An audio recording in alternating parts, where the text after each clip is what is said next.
आता देशातील सगळ्यात मोठ्या बैलगाडा शर्यतीचा थरार रंगलाय तो महाराष्ट्राच्या सांगलीमध्ये। यामध्ये जो जिंकेल त्याला 2 फॉर्च्युनर्स, 2 थार गाड्या, ट्रॅक्टर्स, बुलेट आणि 150हून अधिक बाइक्स अशा पद्धतीने बक्षिसांचं वाटप केलं जाणार आहे।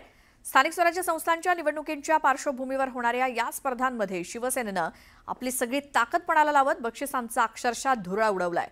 तब्बल 2,500 बैलगाड्या मालक या शर्यतीमध्ये सहभागी झालेत। चंद्रहार पाटील यांनी या बैलगाडा शर्यतीचं आयोजन केलंय। 500 एकर मैदानावरती रंगलेल्या या थरारक बैलगाडा शर्यती बघण्यासाठी लाखोंच्या संख्येनं बैलगाडा शौकीनांनी देखील हजेरी लावली।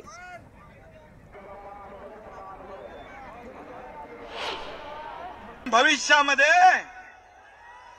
ही बघा घोड्याची शर्यत ऑलिम्पिक मध्ये गेली ना, बरोबर ना।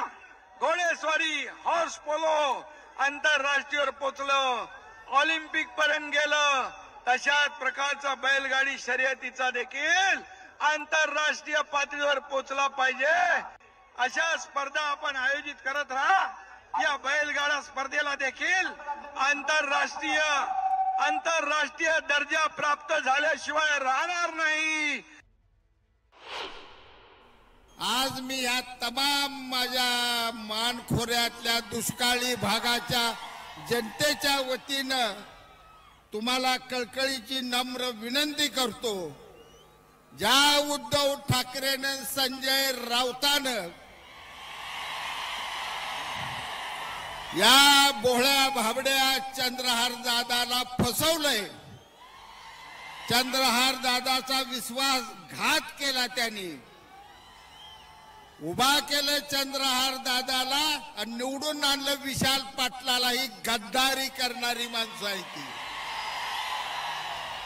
साहेब, याचा बदला आता तुम्हीच घ्या आणि चंद्रहार दादाला राज्यसभेवर दिल्लीला वाजत गाजत इमानाने घेऊन जाऊया।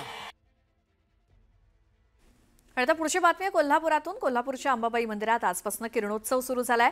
आज सोनेरी सुवर्ण किरणांनी 5:05 मंदिरात प्रवेश केला। 5:42 सुवर्ण किरणांनी देवीचे चरण स्पर्श केले। त्यानंतर मंदिरात देवीची आरती होऊन हा सोहळा पार पडला किरणोत्सवाचा।